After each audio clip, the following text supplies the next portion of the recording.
urusan sama perasaan lu, Pak. Perasaan lu gue gak ada. Ya? Jagoan gue daripada lu pasti. Dah. Gue gak ada urusan sama perasaan lu, anjir. Gue juga nggak. Orang itu kalau sudah pakai otot, artinya otaknya nggak ada.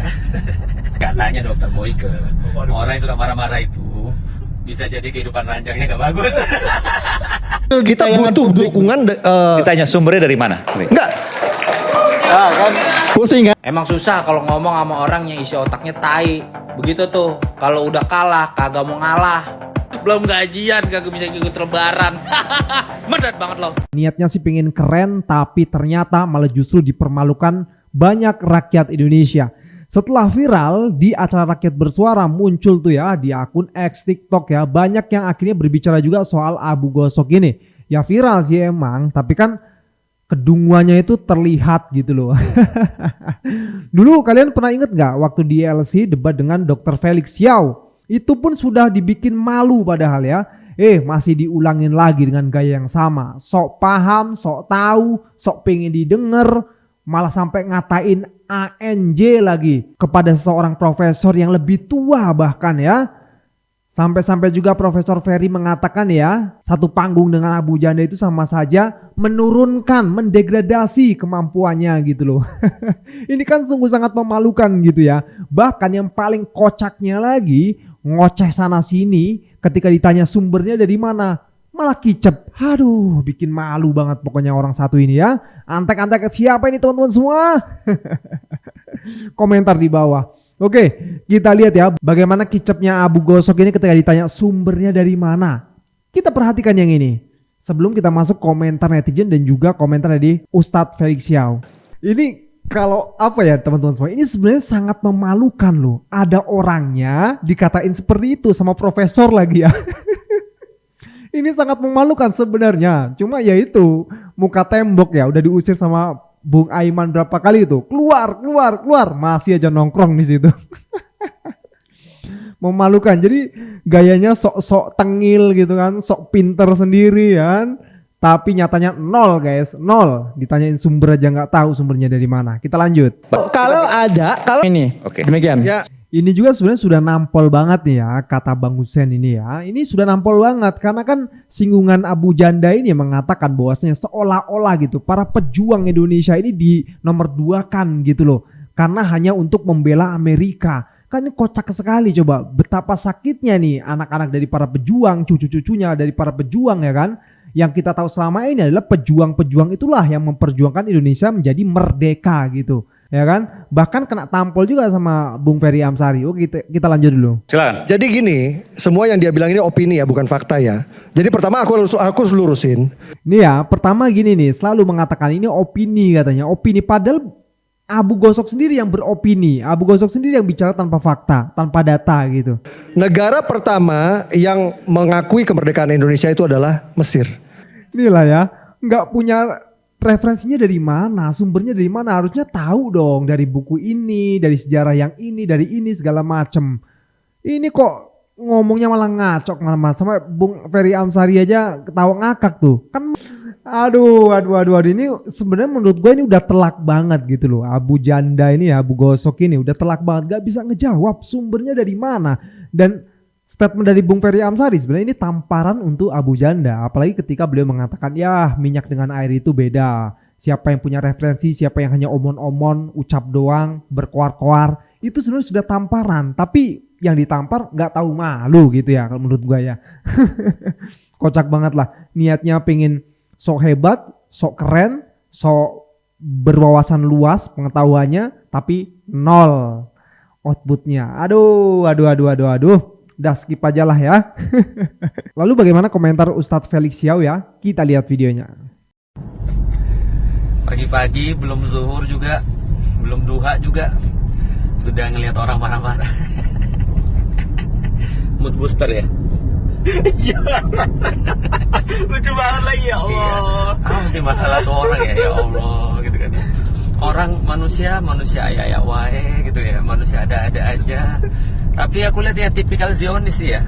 Tipikal Zionis itu ya gaslighting, terus kemudian NPD gitu ya.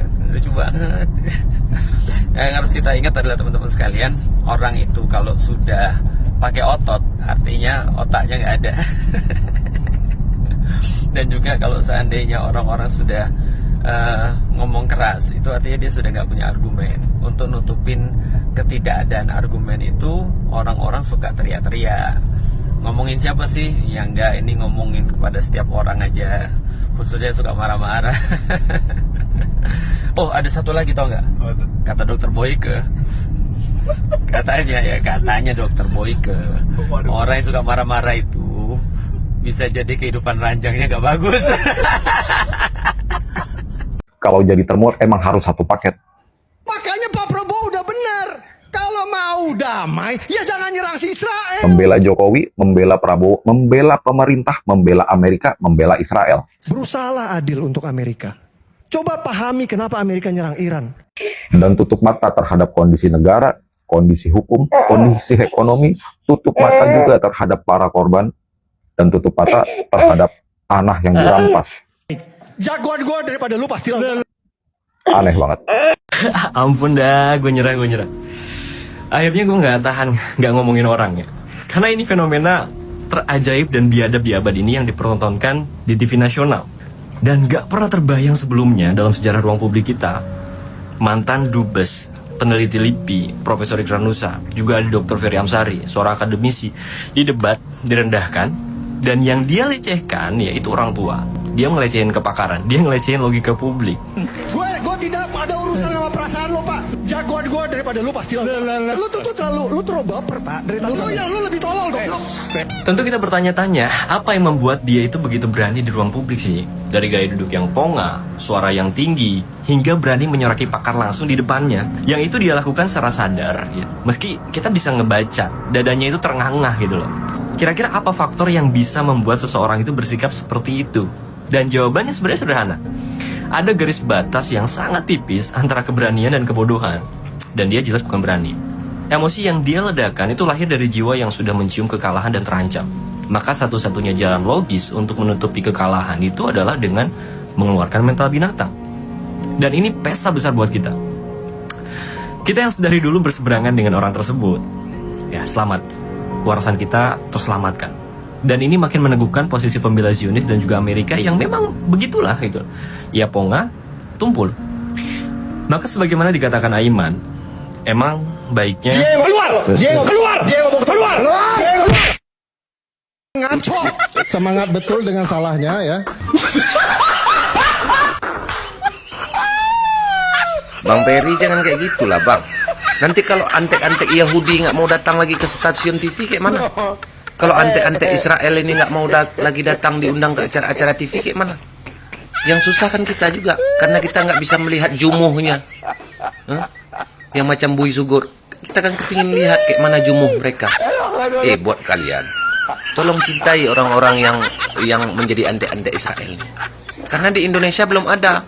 Inilah kita kepingin lihat batang gigi mereka. Siapa antek-antek Yahudi di Indonesia? Tolong cintai antek Yahudi.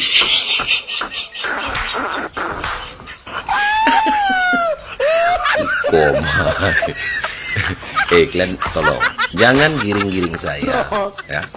Karena saya ini orang yang polos. Saya orang yang tak berdaya. Saya lugu sekali. Abu Jamban ngamuk-ngamuk gara-gara kalah debat sama Bang Ferry Amsari. Ngapa rupanya itu ngamuk-ngamuk, ah? Kalau kalah debat ya udah diem, minta maaf, akuin kekalahan, jangan ngamuk-ngamuk ngata-ngatain orang. Di sini cuman lu doang yang belain istri Will. Yang lain mah orang ada yang belain dia. Emang susah kalau ngomong sama orang yang isi otaknya tai. Begitu tuh, kalau udah kalah kagak mau ngalah. Pantesan naik marah-marah. Pas gue lihat tadi ternyata bajer-bajernya istri Will belum ada yang dibayar. Belum gajian, kagak bisa ikut lebaran. Medet banget loh. Oh ini detik-detik sebelum Permadi diusir ya. Gue tuh bingung ya, kenapa sih masih diundang nih orang gitu. Udah mah ngomong kasar, nyebar hoax, motong pembicaraan. Aneh banget cok, cuman untuk kontroversi dan rating aja. Lagian ya, argumen Bang Ferry di sini tuh valid 100%. Dan statement bangsa Palestina yang yang pertama kali mendukung dan mengakui kemerdekaan Indonesia itu real, bukan hoaks. Pada tahun 1944, ada tokoh besar Palestina yang bernama Syekh Amin Al-Husaini yang mengakui dan mendukung kemerdekaan Indonesia. Dia berbicara lewat radio yang disiarkan ke seluruh dunia. Inilah yang memicu gelombang pengakuan kemerdekaan Indonesia dari negara Arab lainnya. Jadi secara de facto, memang demikian. Ada juga tokoh besar Palestina lainnya yang sangat berjasa untuk Indonesia. Dia bernama Muhammad Ali Taher. Dia membantu Indonesia secara finansial, bantu lobi-lobi negara Arab untuk mendukung Indonesia. Bahkan dia memberi dukungan juga gitu kepada Haji Agus Salim gitu, sebagaimana yang Bang Ferry bilang. Pokoknya hubungan dia sama Indonesia tuh erat banget. Lu bisa baca biografinya atau baca buku yang berjudul Diplomasi Revolusi Indonesia di Luar Negeri karyanya Zain Hasan, seorang diplomat pada saat awal kemerdekaan sekaligus menjadi saksi atas jasa-jasa Muhammad Ali Taher. Jadi apakah Indonesia mempunyai hutang budi kepada Palestina? Tentu saja, dan hutang budi tersebut jauh lebih besar dibandingkan kepada Amerika apalagi Israel.